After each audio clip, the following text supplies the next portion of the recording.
And today we are talking about identity, belonging. There's a French, Algerian philosopher, sociologist, Abdel Sayag. He wrote a book about this topic, Le double absence, the double absence. So I think many multicultural or bicultural youngsters can relate with this. You feel this absence of you're not belonging in your country of origin, and in this country you also have to look for your belonging and identity. It's horrible, it's hard. Myself, I've been really long struggling with this. Where do I belong? I had the privilege, I know I'm very privileged that I, from one of the poorest countries, war-torn countries, had the privilege to come and find my way in Netherlands, in Eindhoven.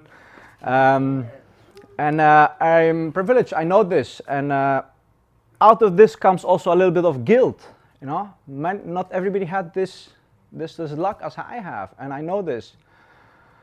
Nevertheless, I studied here. I started with engineering. After a while, figured out engineers are doing the work, and these assholes from economics get all the glory, so I shifted.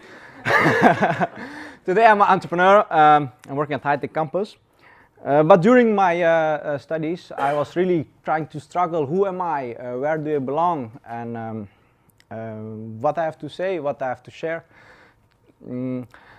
One day, so I have to make a little bit story. I love boxing, it's my hobby.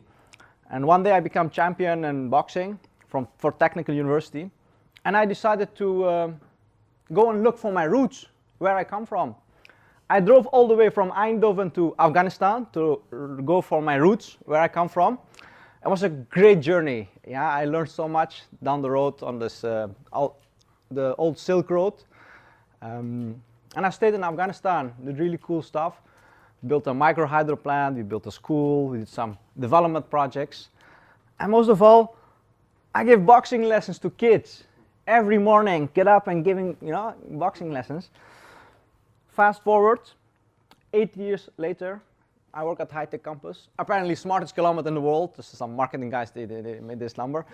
I feel incredibly privileged. From the poorest country, now we work among the smartest people apparently. And still trying to figure out my belonging and identity.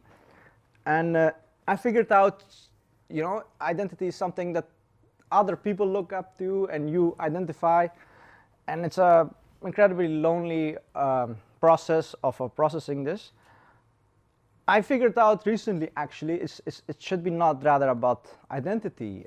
Also, if you watch the media, there's so much polarization, there's so much identity politics going on. Every day you get this little microaggression like Muslims that, allochtonen that. So it really affects you. I'm a guy with attitudes and fuck you all. So, I figured out, no, it should not be about identity. It should be about purpose. The Japanese, very clever people, they have this word, it's called ikigai, your reason to get up in the morning and do something. I figured out my purpose is teaching everybody boxing. Yeah. Well, I said I'm a lazy guy, so I work at high-tech campus and I'm into electronics and automation. So I'm now running a startup. It's called Sensei. It's a punching bag. I put electronics into this and generate data, and I want to make punching bag for everybody, so everybody can go out and punch out their frustration. So my message to you is tonight: forget about the identities. Be busy with your purpose. Okay? Thank you very much.